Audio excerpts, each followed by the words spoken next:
안녕하세요, 우리 친구 여러분. 이번 주는 고난주간이에요. 예수님의 고난과 십자가에 못 박히심을 기억하는 한 주가 되었으면 좋겠어요. 전도사님은 4월 초 벚꽃이 이렇게 새하얗게 거리를 가득 채워가는 걸 볼 때면요, 아, 고난주간과 부활주일이 곧 오겠구나 생각해요.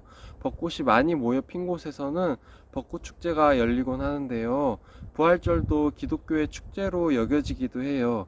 그런데 전도사님은 여러분이 모든 날을 그 축제로 여기고 감사하며 자신을 돌아봤으면 좋겠어요. 곧 영원한 하나님의 나라의 축제에 하나님이 여러분을 초대하시니까요. 그러니까 모든 월, 화, 수, 목, 금, 토를 고난주간으로, 그리고 모든 주일을 부활절로 여기고 살았으면 좋겠어요. 조금 이상한 말이죠? 자, 우리가 일요일을 주일로 기념하여 예배드리는 이유가 뭘까요? 여러 가지 얘기들이 많지만 그 중에 대표적으로는 일요일이 예수님이 부활하신 요일이라는 이유 때문이에요. 초대교회, 그러니까 예수님이 계셨던 시기 직후에 생겼던 최초의 교회들은요, 예수님의 부활을 기념하여 매주 일요일 밤에 모여 예배를 드렸다고 해요. 그 전통이 무수한 신학적 토론을 거쳐서 지금의 교회와 예배로 내려온 거예요. 그래서 부탁드릴 것은요, 고난주간만 예수님의 고난과 십자가를 묵상할 것이 아니라요, 매일 그렇게 했으면 좋겠습니다.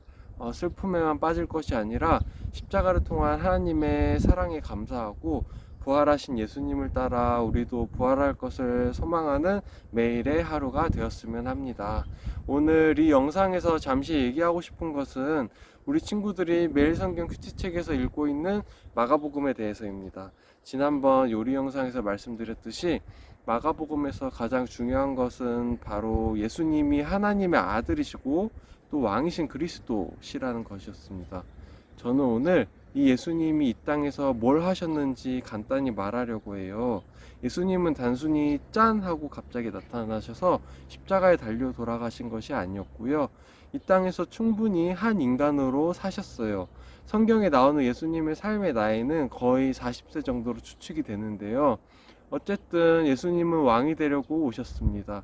예수님은 자신이 어떤 나라를 세우는 왕인지 기적을 먼저 보여주셨어요. 몸이 아픈 사람들을 고치셨고요.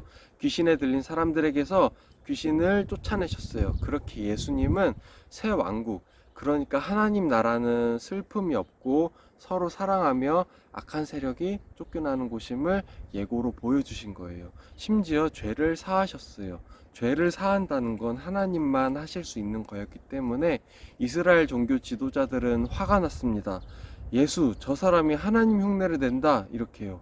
아니, 어쩌면 마귀일 수도 있다, 이렇게 화를 냈습니다. 그래서 예수님을 죽이기로 결심하고 계획했어요.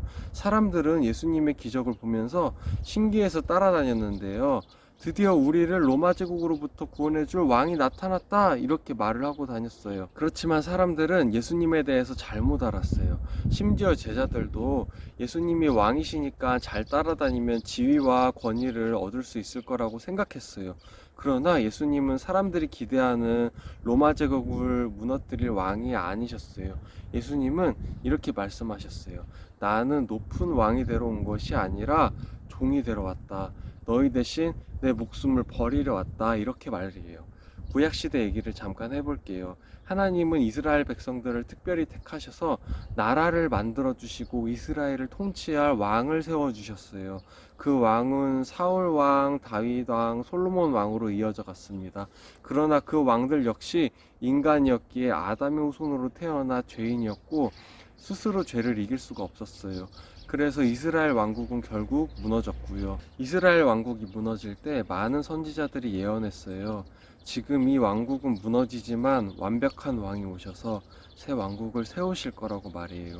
그 예언은 이스라엘뿐 아니라 우리 친구들이 살고 있는 이곳 한국을 포함한 온 우주의 왕으로 오실 분을 말하는 거였어요.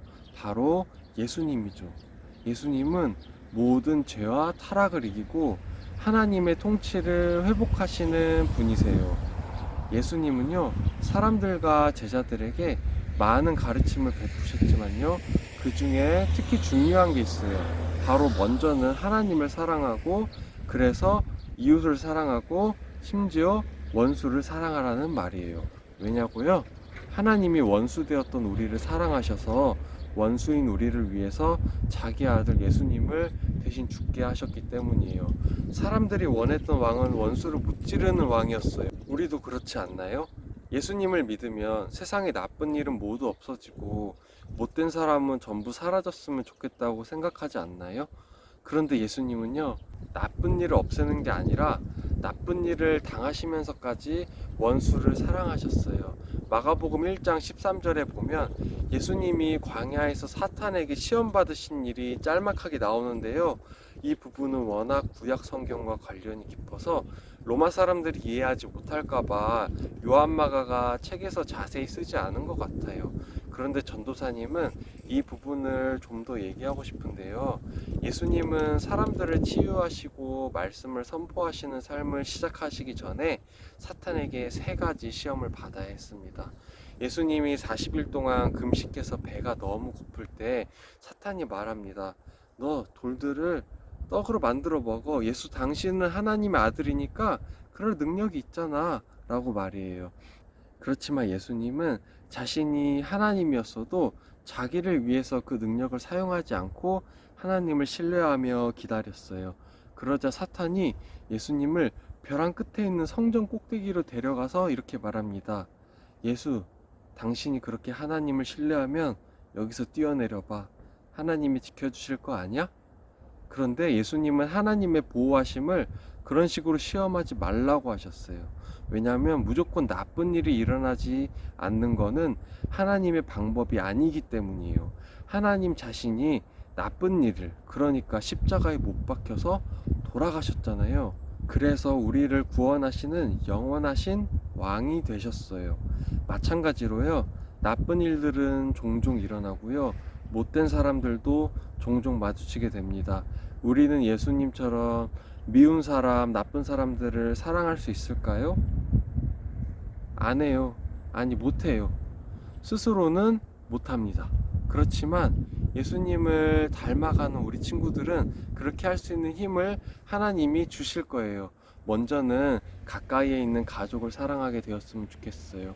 그리고 교회를 사랑했으면 좋겠어요. 함께 예수님의 제자가 되었고 신앙의 동역자인 주일학교 친구들을 사랑했으면 좋겠어요.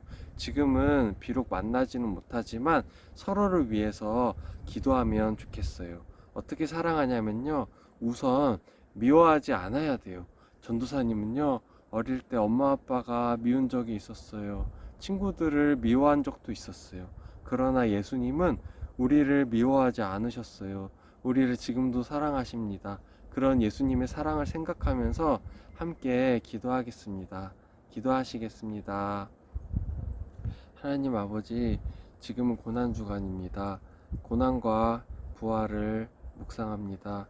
그렇지만 우리가 고난주간뿐만이 아니라 항상 예수님의 고난과 예수님의 부활을 묵상하는 삶을 살기를 원합니다. 또한 우리가 원수를 사랑하라는 예수님의 말씀에 먼저 가까운 사람부터 사랑하길 원합니다. 가족과 친구들, 그리고 우리 교회를 사랑하기를 원합니다. 어떤 상황에서도 하나님께서 주시는 모든 상황에서 하나님을 찬양하며 예배하는 우리 친구들 되게 해주세요. 예수님의 이름으로 기도합니다. 아멘.